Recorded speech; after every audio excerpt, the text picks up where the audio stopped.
Folks, you're watching and listening to Sipping Off the Cuff on Tequila Aficionado Media, all of our channels and networks. I'm Mike Morales in sunny Southern California. That guy out there is Eric Zandona in Crestview, Florida. Eric has moved. He has now become our Florida man. I used to be Texas man, but now not anymore. But Eric and I have had a lovely time dissecting 5 different agave spirits, expressions of agave spirits, everything coming from a company called Craft Distillers, who is the importer. This one I've been very, very interested to try. I've not seen it. I've only read the description. We just broke the seal on this one. It's called Método Antiguo, which translates to ancient method. Yeah. And I threatened to mention who the overseer, the production manager of this palenque is, and I'm gonna go ahead and mention her now. Her name is Karina. What's her last name? Did I not get that? Abad. Karina Abad, and I should mention her now. Let's see, the information I have here, let me just read this information so that we know. Espadín harvested, roasted, milled, fermented, and double distilled by artisanal methods under the supervision of Karina Abad for the production of Alipus, Los Nahuales, and Mezcalero at Destilería Los Danzantes in Santiago, Matatlan, Oaxaca. So she is the overseer of each of these ones that we've had so far on our Sipping Off the Cuff, except for maybe one. Otherwise, the majority of these are coming from that distilleria or palenque. And this one has really intrigued me because, well, why don't you go ahead and read the description, because I think it's very interesting. Yeah, so there's a lot of information on the bottle, but the short version is this is how they made mezcal before the norma for mezcal took effect, which was the original norma for mezcal. I think came in what, like 2007, something like that. Yeah, it was the year. It was a year after the last update, I believe, of well, actually, the last update of the tequila normas was 2012, I think. Yeah. So this was prior to that. Yeah. So anyway, so this mezcal is made in the style basically of how Los Danzantes was making mezcal before the norma came into effect. And so one of the things that they're doing, which is common among mezcaleros in Oaxaca, is that they were adjusting the proof of their spirit by blending in some of the tails. So some of the lower ABV ends. And this is something, if you're familiar with other types of spirits, totally unheard of, right? Nobody does this in whiskey or in rum or in, vodka or gin. But in mezcal, this is a thing that happens where the mezcaleros will take cuts, like, they'll take narrow cuts from the heads, they'll have the heart cut, a narrow cut from the tails, and then the outside stuff they don't use, but then they'll use those little fractions on either side of the heart to adjust the ABV to get the flavor just where they want it. And so I'm excited to try this. Yeah, me too. When I read that, it was like, in tequila, for instance, you hear about like El Tesoro de Don Felipe and Tapatio. They're distilled to proof. In other words, they don't distill. They don't they don't come up with a higher ABV and then knock it down with water. Yeah. They distill until it gets to 80 proof and then they stop. And that's in order to get a lot of the full body, a full flavor of the agave. And if you're Felipe or Carlos Camarena, that's what you do because you're agaveros to begin with. Yeah. So I have heard one other person who the first person that ever introduced me to a Texas-made Sotol. He let me smell his barrel of, was it tails or heads? I'm not sure which one is the one that you can, and he literally did that. He actually used that method that you describes here. He did that method in order to make his version of Texas Sotol, Yeah. which was exquisite because it reminded me, whereas I was used to Sotol from Chihuahua, Yeah. you know, which smells a lot like desert rain. This Yeah. one was like Texas prairie in a bottle, you know, Yeah. and so it's very different. So I'm very excited to taste this because there's no telling what this is gonna taste like, and it's a 52.4 ABV, folks. Yep. Yep. So it's Espadin only, apparently.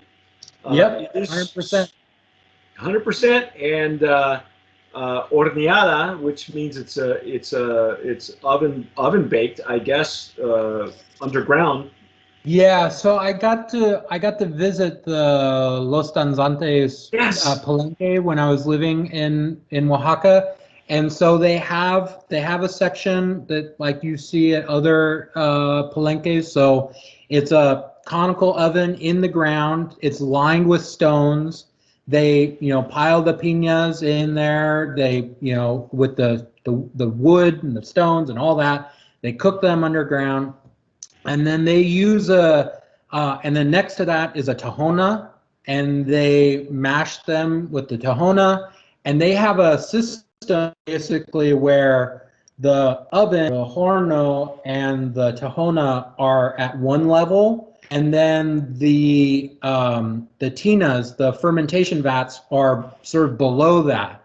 So they use gravity to feed the fermenters. I'm pretty sure they're wood, and I don't remember exactly, but I'm pretty sure they were wood. And so they feed the fermenters and they let it ferment, and then back up, they go up another level, and they have their two copper stills that are in the like Portuguese style. So if you've seen they're kind of round balls, kind of at the bottom, and they have a sort of onion head that's kind of loops up and kind of thins out. Oh yeah. Very Arabic sort of looking and Yes. influence. Yes. So they have two of those in two different sizes. So the first one is bigger, and then after the first distillation, it goes into the second, which is slightly smaller. And they're making some really nice stuff there. Both are copper, correct? Yeah, both are copper. Yeah. The raicilla that we had was using two different methods. The first pass was stainless steel, and the second one was copper. Yeah. Which is again just a style that was different. But that's also something you see in tequila sometimes as well, which wasn't you'll often see stainless steel for the first pass and then copper for the second in tequila. Or you've got a stainless steel still with a copper wire. I don't know. Yeah. But let's just pour this baby and then ruminate together, shall we? Because this has got to be. We saved this one for last. The way we did this, we're recording these all in one day, and don't worry, we're not drinking any of it. I'm not dumping it right now, but I may have to. In any case, I poured this in my Stasso Jarrito. This is the highest of all 5 of these that we've done today. And you may be watching this in November. My understanding is that we're booked so far out that these videos will be seen in November, folks. Okay, so this is great for the holidays. Happy Thanksgiving. And have a little this with your turkey. Yeah, how about that? Yeah, a little liquid pumpkin pie, huh? Oh, jeez. Oh my goodness. This is of all the 5, this is the one at the highest ABV. So we saved it for last because otherwise we'd have fried our taste buds to go. Yeah. But even still, so to me, this has got a lot of qualities of like classic Espadín. So fruit, little bit of spice, some earth, little bit of like vegetal It's got character. plenty of alcohol too. And once it opens, Yeah, yeah, plenty of alcohol. I mean, but at 100 and 6 or whatever it is, it's understandable. So yeah, really, really nice stuff. it's not as bright as Espadín at lower ABVs. This one's almost rather dense to me. Mm-hmm. It's a more of a full body. You know how some Espadín will come at you and it's just bright and Right. fruity plant. This is deeper. This has got a heavier nose to it. Yeah, it does. And part of that, is I think that's the ABV itself. I think adds to the density of it. Yeah. But ready to try it when you are. Yeah, I'm hoping it opens up a little bit more. Each of these, I know we go only as far as we can because I know a lot of folks can't stand us for 20 minutes, but we could go another hour for each of these, but we try not to. So let's just dive in and see what we get. And as we talk about this, sometimes it opens up even more for us. Yeah. So.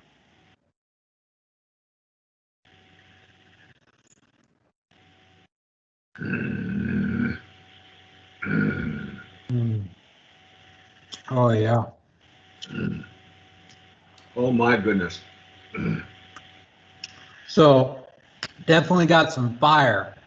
Yeah. But it's really nice. So there is this. Woo! Hello. Yeah, there is this like ripe fruit flavor that I cannot put my hands on or my finger on, but really intense, really nice.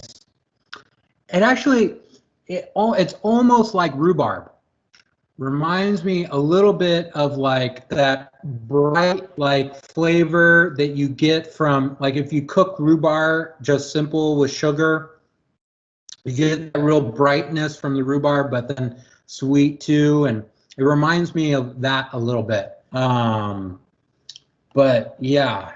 This is mezcal that'll warm your cockles. Yeah, for sure. This is, but here's the thing: no smoke. I'm not getting smoke on my palate. No. I'm not getting smoke in the aroma. It is intense. It is. It is. I want to say that it's aggressive as well. That warm fuzzy, it's a long finish. Yeah.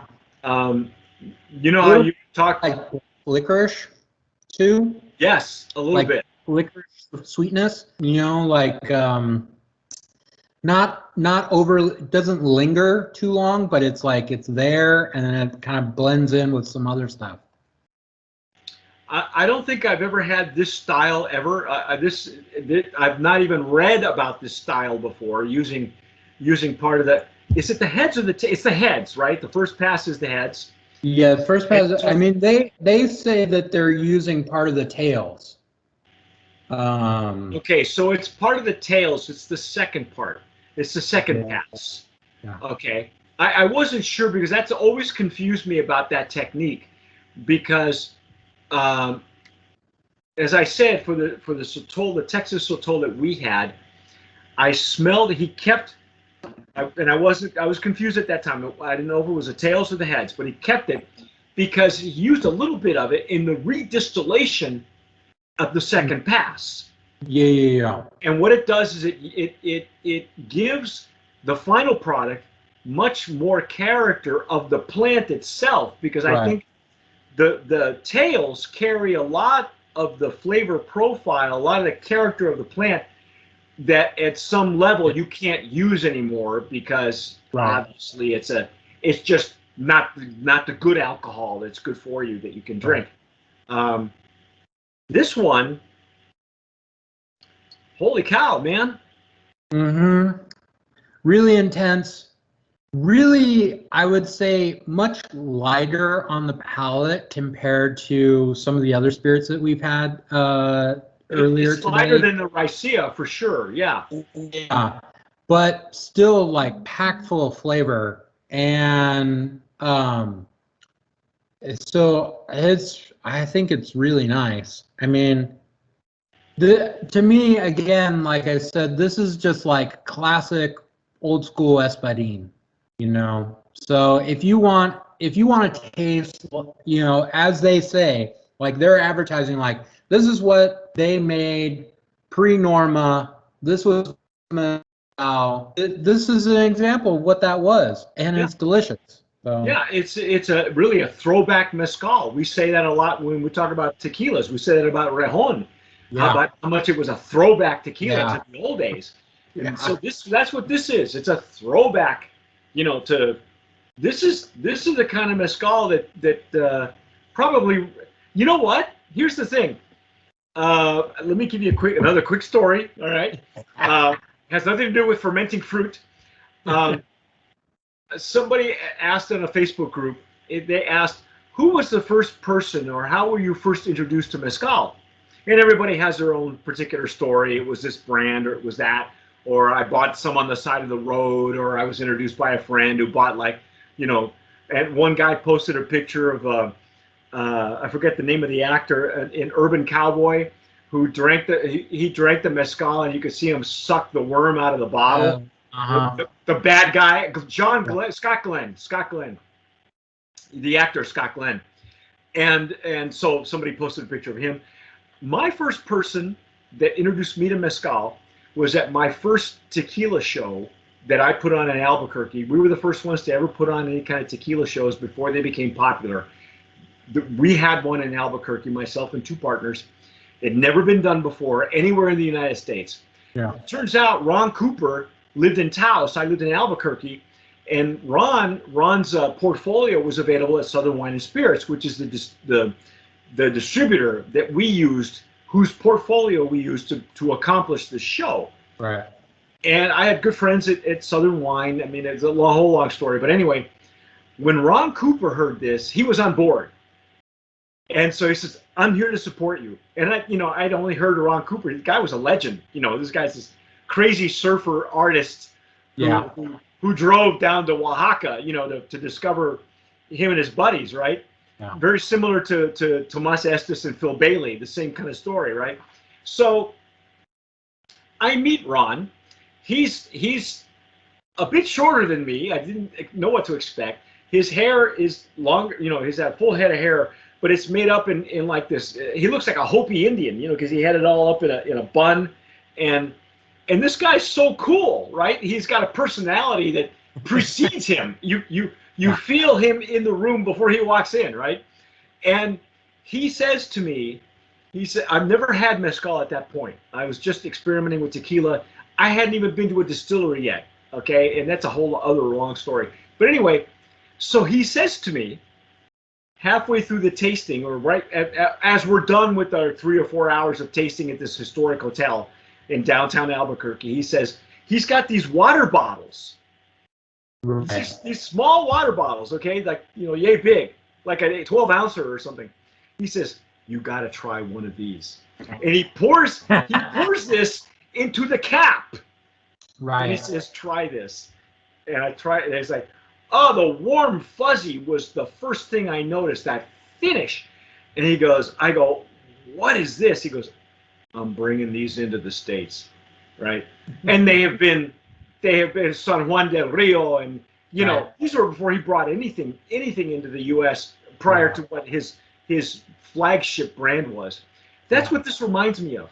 Yeah. It reminds me of the stuff coming out of Ron Cooper's plastic bottles that he smuggled into the show, right? Before it was against the law to smuggle mezcal into the, you know, there's no telling what he had up in Taos in his house.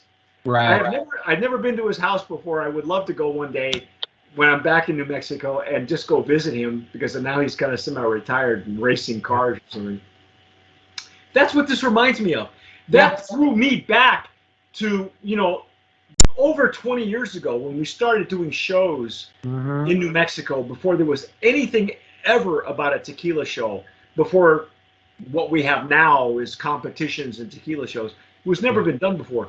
And that's what this reminds me of. It really is a throwback Yeah. to that.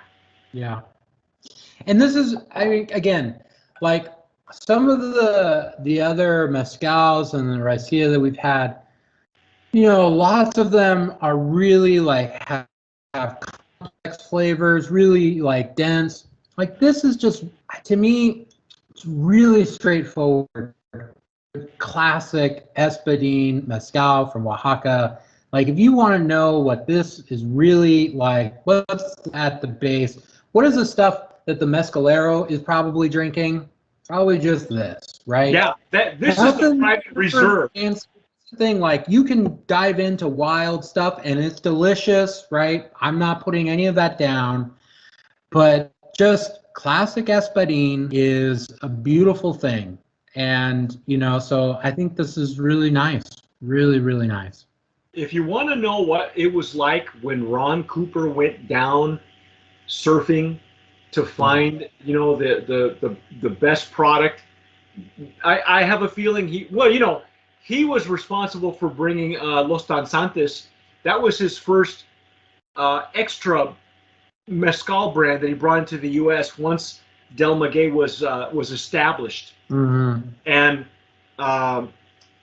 I think that we were talking off camera about a trademark infringement, but I think that's Los Danzantes is the name of the distillery now, and Los Nahuales is I think the brand in the U.S. The brand in the U.S. But this is so elegant, and it's not. You don't need a worm. You don't. This is the kind of thing that you share with friends. You have with fruit, and this is like the perfect nightcap. And like you said, out of a veladora, you don't have to use a jarrito. This is the kind you pour into like a little jarro de barro or again, you could pour this into your tennis shoe and you'll be fine. So wow, I don't even know what to call this. This is like a classic mezcal. It's classic, isn't this a classic category? Yeah. Brand of promise in the classic mezcal category.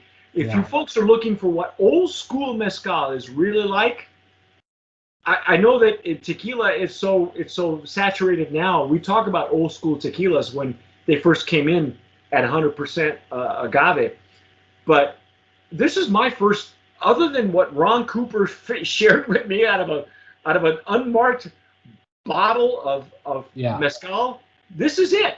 Yep. This was it right here.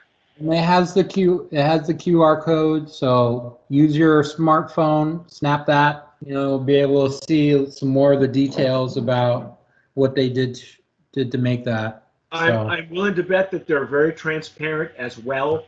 Probably more so than some of the other brands out there. Wow, Eric, this has been a treat. Man.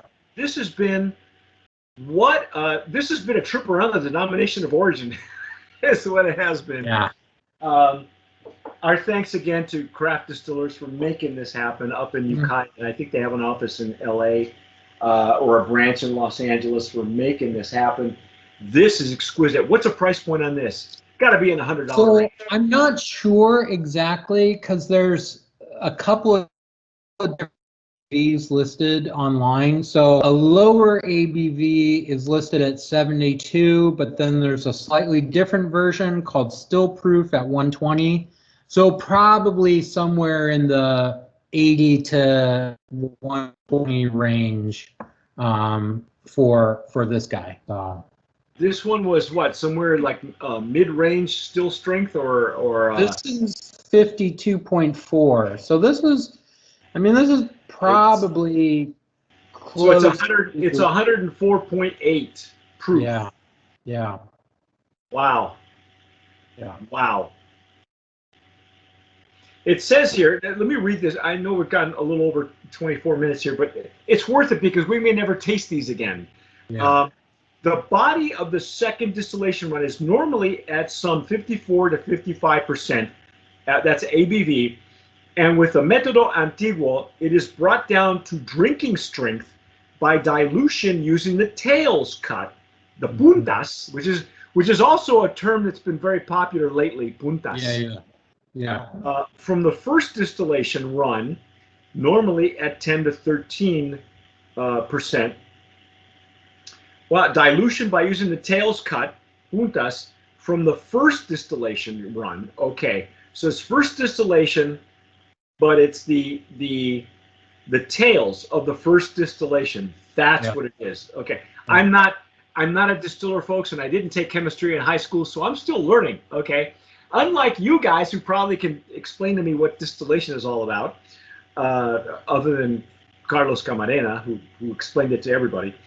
The original norma regulations governing mezcal made for export forbade this practice, and thus all exported mezcals that dilute for bottling start using water. That's the difference, okay?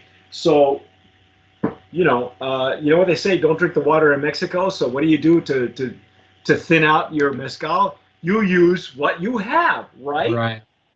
And it makes total sense to me. This is your throwback mezcal. So we're looking somewhere mid-range, somewhere in the hundreds. Worth every penny. Yeah. Worth every penny. When I think you and I mentioned to you that stuff at higher proof is really much more satisfying. You do one of these a night. Yeah. You're done. Yeah. You don't need anything else. Yeah. So anyway, folks, that's our take on Método Antiguo. Again, go find it if you've had it before. If you've not had it before, you need to find this. This has got to be in your library as a bar, as an indicator of what old school mezcal was really like. This is it right here. And the fact that it's overseen, all of these brands, except for maybe one or two of the raicillas are not, are overseen by a woman who is the production manager. Again, unheard of it's unheard of in tequila, but not so much in mezcal these days. Yeah. She's done a brilliant job. This is just I can't go anymore. So anyway, that's our take. Again, I'm Mike Morales here in Southern California. That guy out there is Eric Zandona in Crestview, Florida. You have been watching and listening to Sipping Off the Cuff on Tequila Aficionado Media. On all of our channels and networks, please subscribe. If you like this video, give us a like. Hit the notification bell. Give us a like because it helps on the algorithm. Subscribe, unless, of course, you're afraid of commitment. And whatever you do, tomar sabiamente. Sip wisely.